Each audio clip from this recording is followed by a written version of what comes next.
Meu nome é Gisele. O tilintar dos talheres de prata contra a porcelana chinesa era o único som que ousava desafiar o monólogo de meu pai, mas, para mim, aquele barulho soava como marteladas em um julgamento onde eu já nasci condenada. Eu mantinha os olhos fixos no meu prato, contando os grãos de arroz para não ter que encarar o desprezo que transbordava das cadeiras à minha frente, sentindo o peso do ar carregado de uma hostilidade que se tornará o oxigênio daquela casa.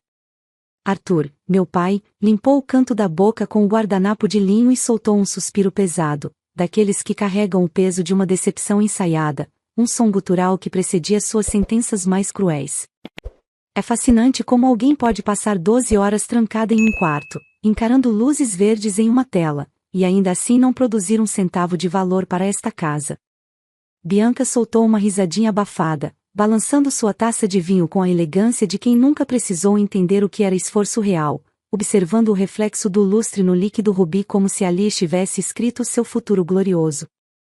O brilho do anel de noivado que ela exibia como um troféu parecia projetar faíscas nos meus olhos, uma lembrança constante de que ela era a vitrine dourada da família Silva, enquanto eu era apenas o entulho guardado no porão que ninguém queria mostrar às visitas. Não seja duro, papai. Gisele está apenas processando a própria irrelevância. Algumas pessoas nasceram para brilhar, outras para garantir que as luzes continuem acesas. O problema é que ela nem para trocar uma lâmpada serve, vive nesse mundo de códigos que não compram um par de sapatos de grife. Minha mãe, Regina, não disse nada, mas seu silêncio era o golpe mais profundo, uma omissão que doía mais do que qualquer grito, pois ela apenas empurrou a travessa de carne para longe de mim com um toque gélido, um gesto simbólico de que eu não merecia o sustento que vinha do esforço de gente de verdade. Eu sentia o calor subir pelo meu pescoço, uma queimação fria que começava na boca do estômago e se espalhava como veneno, mas não era apenas vergonha, era uma eletricidade latente que corria pelas pontas dos meus dedos, os mesmos dedos que, durante as madrugadas silenciosas, desenhavam arquiteturas de dados tão complexas que eles sequer tinham capacidade intelectual para conceber.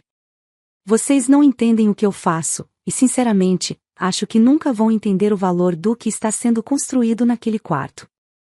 A resposta de Arthur veio rápida como um chicote, seus olhos faiscando com um autoritarismo que não aceitava ser questionado por alguém que ele considerava um fardo. O que eu entendo, Gisele, é que o mercado de trabalho não tem espaço para sonhadores parasitas que se escondem atrás de teclados enquanto o resto da família carrega o piano nas costas. Você é uma peça defeituosa na engrenagem desta família, um erro de cálculo que estou começando a me cansar de sustentar. Eu apertei o HD externo escondido no bolso do meu moletom, sentindo o metal frio contra a palma da minha mão, o meu único e verdadeiro santuário onde o mundo que eu estava arquitetando era infinitamente mais vasto, poderoso e rico do que a sala de jantar medíocre e as aparências fúteis que eles chamavam de império. Naquele momento, sob o olhar de lince do meu pai e o sorriso de escárnio da minha irmã, eu compreendi que o tempo das palavras tinha acabado e que o código que eu finalizara naquela manhã seria a chave que trancaria aquela porta para sempre atrás de mim. A tempestade que desabava sobre São Paulo naquela noite parecia mimetizar a turbulência dentro das paredes daquela sala, onde o ar se tornará tão denso que cada respiração minha parecia arranhar os pulmões. O jantar mal terminara quando meu pai se levantou, não com a postura de um patriarca, mas com a fúria de um carrasco que finalmente decidirá o momento da execução. Ele caminhou até o meu quarto, e o som de seus sapatos contra o assoalho de madeira ecoava como batidas de um tambor de guerra, enquanto eu permanecia paralisada no corredor, vendo minha mãe e Bianca me observarem com uma indiferença que beirava o sadismo. Com um movimento violento, ele escancarou a porta e começou a arrancar os cabos do meu monitor, jogando meus equipamentos eletrônicos de lado como se fossem lixo sem importância, ignorando os anos de dedicação que eu havia investido naquelas máquinas. Chega desse teatro de inteligência, Gisele. Eu não vou mais gastar energia elétrica e espaço com esse seu hobby inútil enquanto as contas se acumulam e você se recusa a ser uma filha produtiva.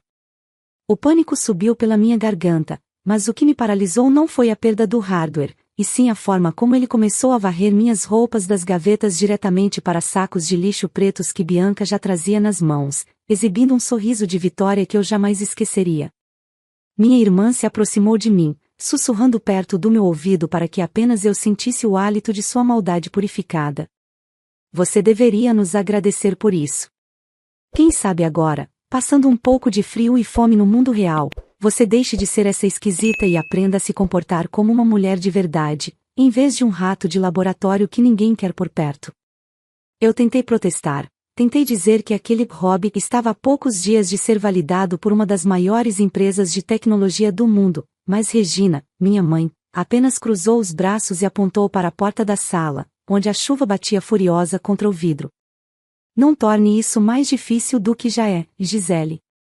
Nós decidimos que o seu ciclo aqui acabou, você é um peso que não podemos mais carregar e a sua presença só nos faz lembrar do fracasso que é não ter uma segunda filha de quem nos orgulhar. Eles me empurraram para fora com uma violência fria, depositando os 2 sacos de lixo molhados aos meus pés na calçada, enquanto os faróis dos carros que passavam na avenida iluminavam a cena da minha ruína. O estalo da fechadura da porta principal ecoou como um tiro de misericórdia, selando o meu destino e me deixando sozinha na escuridão da noite. Eu estava encharcada em segundos, com a água gelada escorrendo pelo meu pescoço e a humilhação queimando como brasa no meu peito, mas enquanto eu via as luzes da mansão se apagarem uma a uma, minha mão tateou o fundo do bolso do moletom e encontrou a unidade criptografada que Arthur não vira. Eu não era apenas uma exilada, eu era a única pessoa naquela calçada que sabia que, ao me expulsarem sob o pretexto de ser um estorvo financeiro, eles haviam acabado de expulsar a única pessoa que, por amor, vinha limpando silenciosamente os rastros das falcatruas contábeis de Arthur para que ele não fosse preso. Naquela noite, sob a chuva impiedosa, eu fiz uma promessa ao vazio: eu deixaria que eles se afogassem nas próprias mentiras, enquanto eu usaria os destroços do que eles quebraram para construir um palácio onde nenhum deles teria o direito de entrar. O cheiro de mofo e desinfetante barato do pensionato no centro da cidade tornou-se o meu novo oxigênio, um contraste brutal com a fragrância de jasmim que perfumava a casa da qual fui banida. Eu ocupava um quarto que mal comportava uma cama de solteiro e uma escrivaninha bamba, mas era ali, sob a luz oscilante de uma lâmpada fluorescente que zumbia incessantemente, que eu finalmente me sentia livre da asfixia emocional do Silva. Minhas mãos, ainda trêmulas pelo frio que parecia ter se instalado nos meus ossos desde a noite da expulsão, voavam sobre o teclado de um laptop de segunda mão que comprei com as últimas economias que escondi sob o colchão.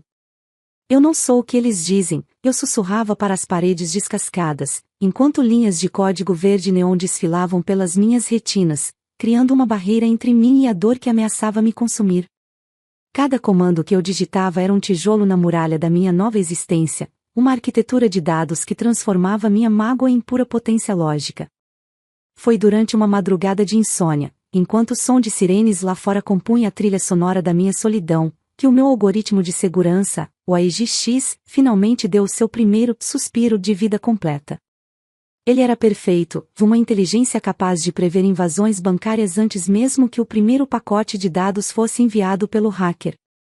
No entanto, enquanto eu refinava os protocolos de defesa, o sistema detectou uma anomalia familiar que me fez perder o fôlego, um rastro digital de transações fantasmas originadas de um endereço IP que eu conhecia muito bem.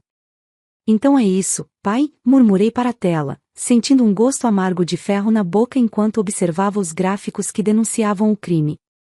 Arthur não me expulsara apenas por me achar inútil, ele precisava que eu estivesse longe o suficiente para não notar que ele estava usando meu nome e meus dados técnicos para mascarar uma lavagem de dinheiro em larga escala, transformando a filha incapaz no seu escudo humano contra a Polícia Federal. A descoberta foi o combustível que faltava para incendiar a minha vontade de vencer. Eu não era mais apenas uma programadora tentando sobreviver, eu era uma perita digital em posse de uma ogiva de informações que poderia destruir o legado de mentiras da família Silva com um único clique. Eu passei as semanas seguintes vivendo de café frio e pão dormido, ignorando a fome física para alimentar a fome de justiça, enquanto negociava secretamente meu software com um consórcio suíço de tecnologia que buscava exatamente a minha inovação. Cada vez que a fome apertava ou que eu ouvia a voz de Bianca ecoando em meus pesadelos me chamando de esquisita, eu mergulhava mais fundo na rede, limpando os registros que me ligavam às fraudes do meu pai e criando uma armadilha digital que, no momento certo, se fecharia sobre o pescoço de todos eles. Eu estava deixando de ser a vítima para me tornar a arquiteta de uma queda que eles jamais viriam chegar.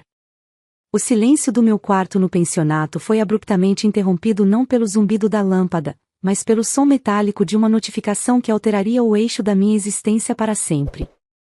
Na tela do laptop, o e-mail da Lumiere Global Systems confirmava o depósito da primeira parcela da aquisição do meu algoritmo, 7 dígitos em francos suíços que reluziam diante dos meus olhos como estrelas recém-descobertas.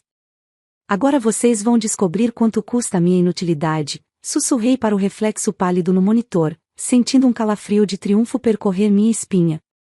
Em menos de 48 horas, eu deixei para trás o cheiro de mofo e as paredes descascadas do centro de São Paulo, embarcando em uma primeira classe rumo a Nice, carregando apenas o meu HD e a frieza de quem não tem mais nada a perder, mas o mundo inteiro a conquistar.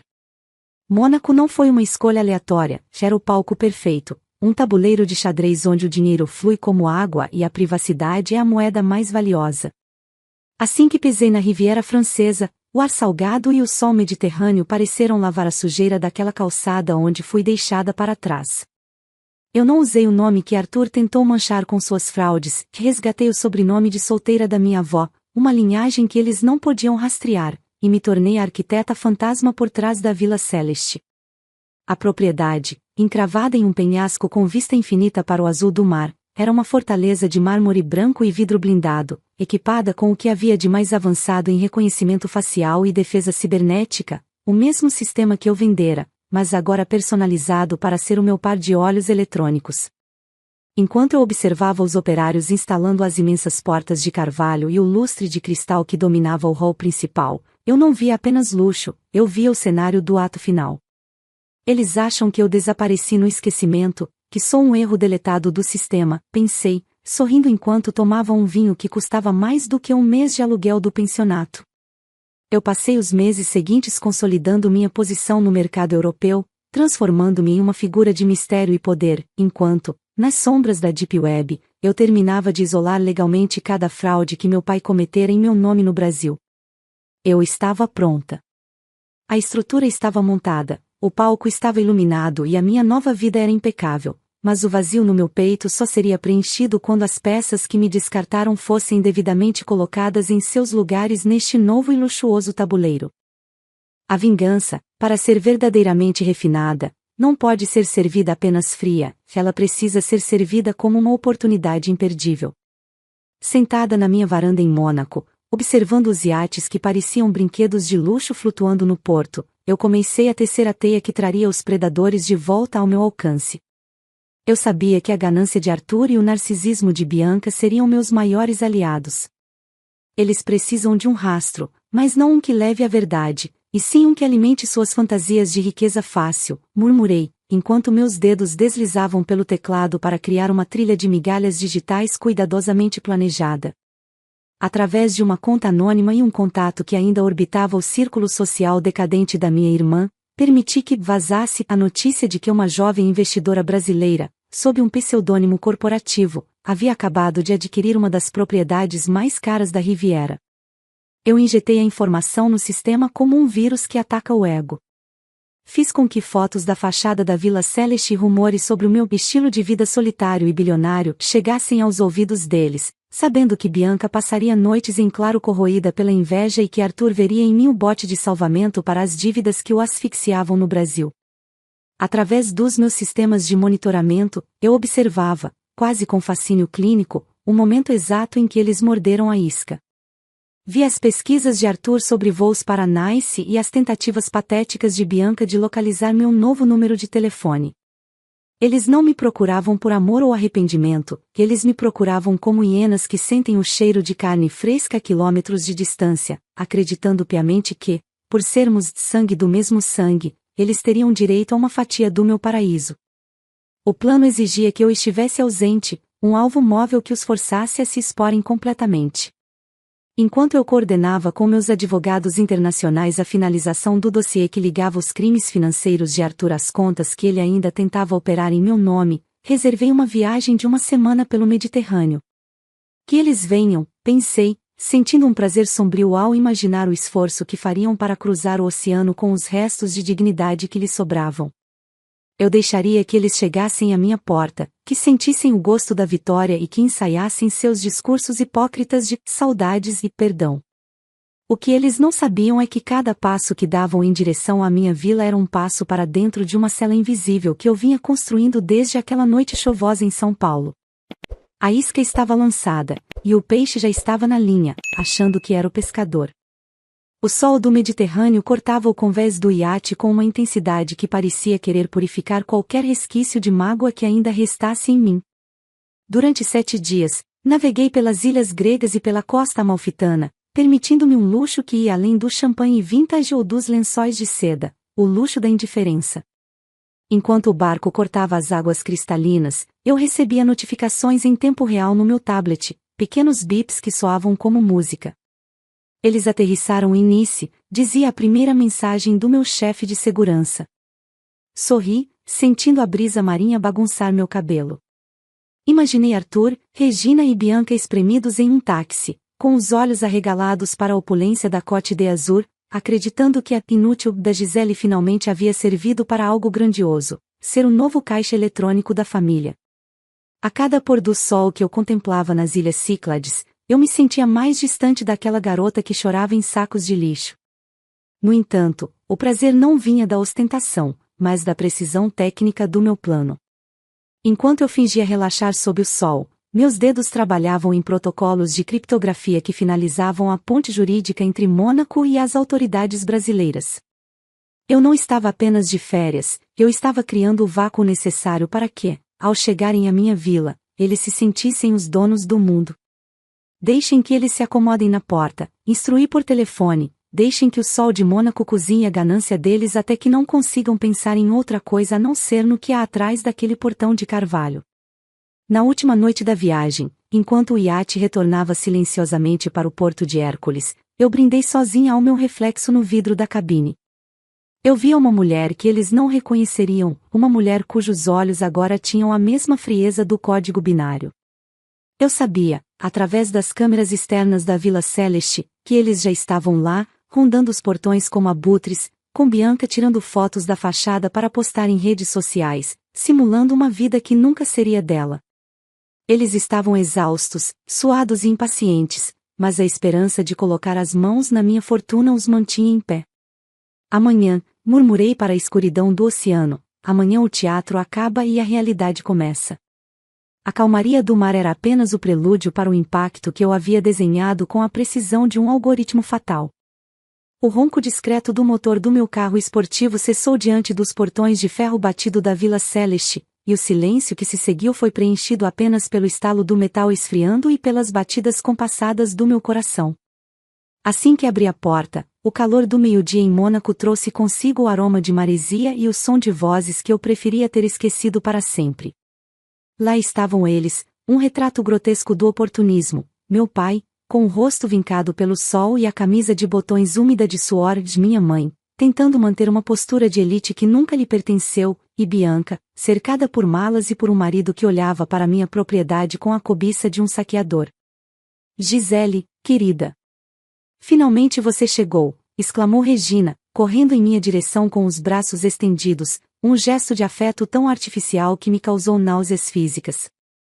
Eu não recuei, mas meu corpo estava rígido como o mármore que decorava minha fachada. Deixei que ela me envolvesse em um abraço sem vida, enquanto Arthur se aproximava com um sorriso que ele claramente ensaiara durante todo o voo transatlântico. Soubemos que você comprou uma vila de luxo em Mônaco, filha. Viemos morar com você e fazer as pazes. Família é tudo, e o que aconteceu no passado, bem, foram apenas mal-entendidos de quem estava sob pressão, ele disse, sua voz tentando emular uma autoridade paternal que ele perderá no momento em que me jogou na calçada. Bianca deu um passo à frente, ajustando os óculos de sol sobre a cabeça, e olhou para o topo da vila com um desdém mal disfarçado. É um pouco isolado, não é? Mas nada que uma boa reforma e umas festas com as pessoas certas não resolvam. Ainda bem que viemos, você sempre foi tão solitária e sem jeito com essas coisas. Eu os observei por trás das minhas lentes escuras, sentindo uma satisfação sombria ao notar como eles já faziam planos para o meu dinheiro, dividindo os quartos e criticando o meu estilo de vida antes mesmo de atravessarem o portal. Eles não pediram licença, eles reivindicaram o espaço como se a minha vitória fosse uma herança por direito. Entrem, eu disse, minha voz saindo num tom monocórdico que eles confundiram com timidez ou submissão.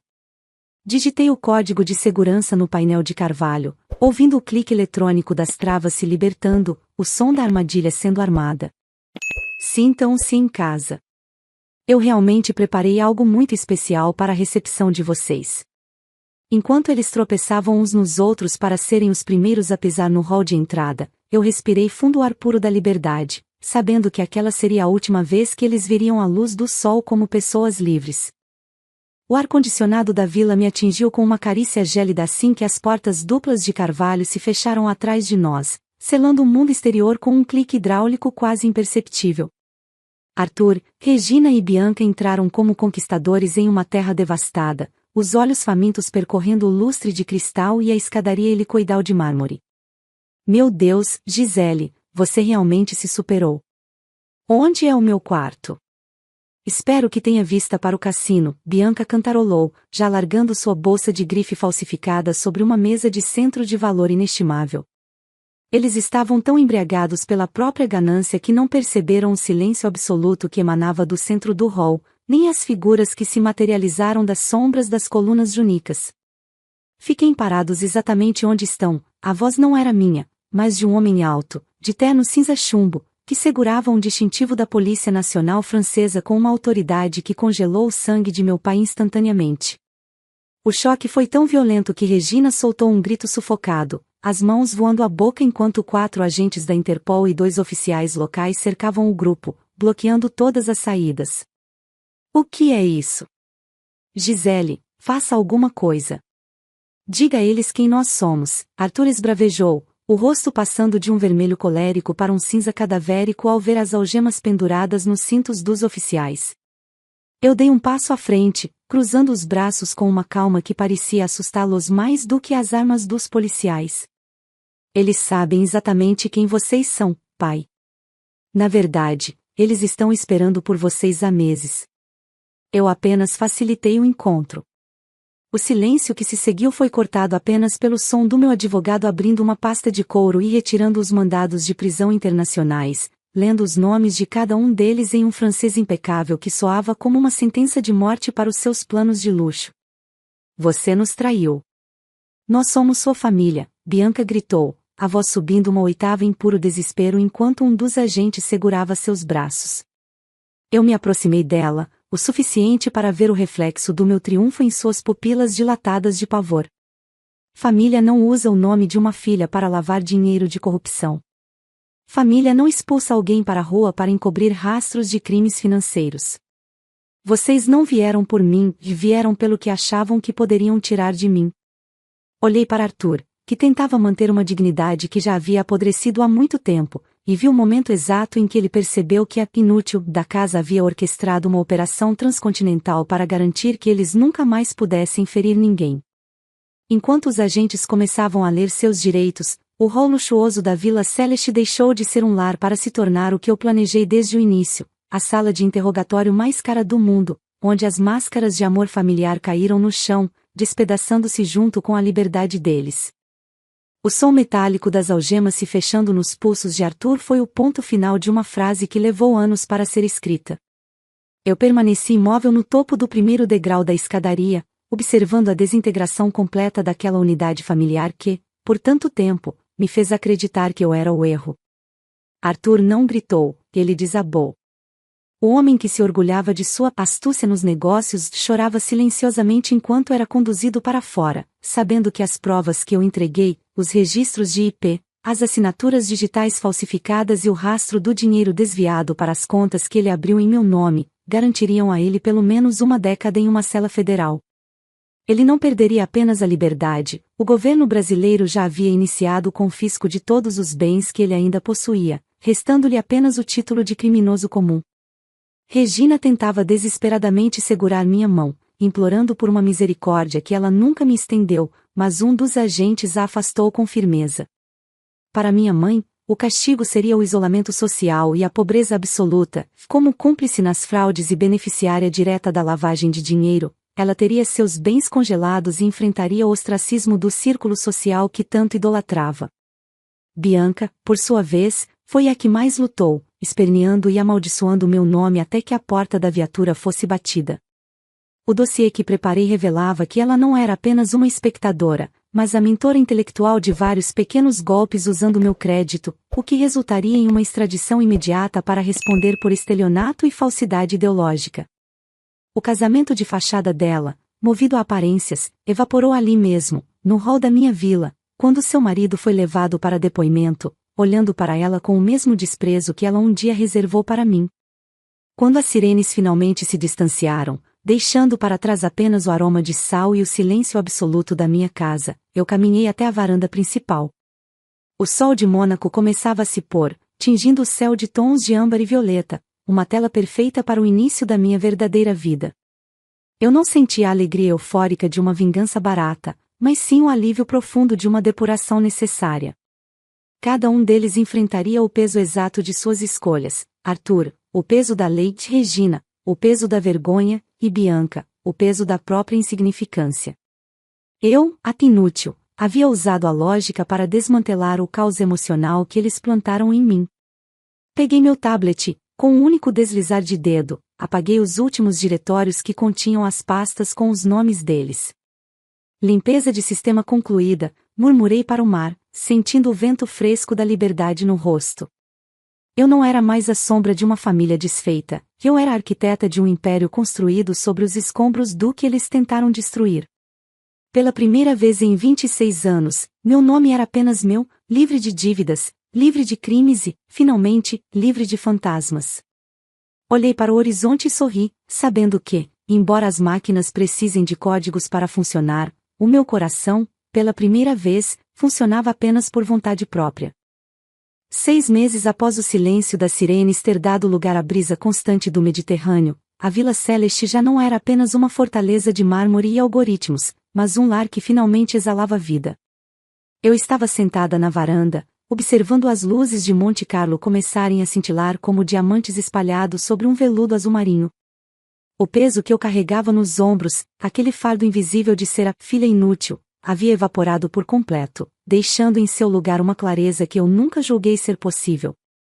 As notícias que chegavam do Brasil eram apenas ecos distantes de uma vida que parecia pertencer a outra pessoa. Arthur e Bianca estavam cumprindo suas penas em regimes fechados, e Regina, despojada de cada centavo e de cada falso privilégio, vivia agora sob a sombra da própria amargura. Eu não sentia ódio, sentia apenas o alívio de quem finalmente deletou um arquivo corrompido que travava todo o sistema. O som de passos leves sobre o deck de madeira me fez desviar o olhar do horizonte. Você ainda se perde no mar como se estivesse procurando linhas de código nas ondas, disse uma voz profunda e calma, carregada de um sotaque francês suave que sempre me desarmava. Era Julian. Eu o conheci 2 meses após o incidente, em uma conferência de tecnologia em Genebra, onde ele não me viu como a herdeira de uma fortuna súbita ou como a protagonista de um escândalo familiar, mas como a mente brilhante por trás do algoritmo AIGX. Julian, um arquiteto de estruturas físicas, concreto, vidro e luz, era o oposto do meu mundo digital, e talvez por isso ele tivesse conseguido penetrar nas barreiras que eu construí com tanto cuidado. Ele se aproximou e colocou uma mão suave sobre o meu ombro, um toque que, ao contrário dos de minha família, não pedia nada em troca. Às vezes, eu só preciso lembrar que o horizonte não tem limites, Julian. Por muito tempo, as pessoas que deveriam me amar tentaram me convencer de que eu era um espaço confinado, respondi, cobrindo a mão dele com a minha. Ele se sentou ao meu lado e serviu 2 taças de um vinho branco que ele mesmo escolhera, um gesto simples que carregava uma intimidade que eu ainda estava aprendendo a processar. Com ele, eu não precisava ser a estrategista fria ou a vítima resiliente, eu podia ser apenas Gisele. Julia me ensinou que o amor não era uma transação comercial ou uma ferramenta de manipulação, mas uma fundação sólida onde 2 indivíduos podiam construir algo maior do que eles mesmos. Naquela noite, ele não falou sobre negócios ou sobre o passado, mas sobre os planos para o novo centro cultural que estávamos projetando juntos, ele cuidando da estética física e eu da inteligência e segurança do local. Enquanto brindávamos sob o céu estrelado de Mônaco, percebi que a verdadeira superação não foi apenas ver meus algozes pagarem pelos seus crimes, mas permitir-me ser feliz diante dos olhos de quem um dia me desejou nada. A inútil havia construído um império, mas a mulher que eu me tornara havia encontrado algo muito mais valioso, a capacidade de confiar novamente. Eu olhei para Julian e vi um futuro que nenhum código poderia prever, um capítulo onde a protagonista não precisava mais lutar para ser vista, porque finalmente estava sendo amada por quem realmente era. O sistema estava, pela primeira vez, em perfeita harmonia.